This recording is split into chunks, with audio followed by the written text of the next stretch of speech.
Hi everyone! In this video, I will show you how to convert a CSV file in Google Sheets. First, in your sheet, click File in the top menu, and from the menu that appears, click Import. The import window will appear. From here, choose Upload, then drag your CSV file or click Browse to select it from your device. Your File Explorer will appear where you can click your CSV file. Then, click Open to upload the file. After it uploads, the Import File window will appear. Choose your import location by clicking the drop-down and selecting between the options depending on your preference.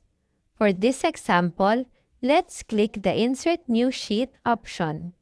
You can also select the separator type by clicking the drop-down. Let's click Comma.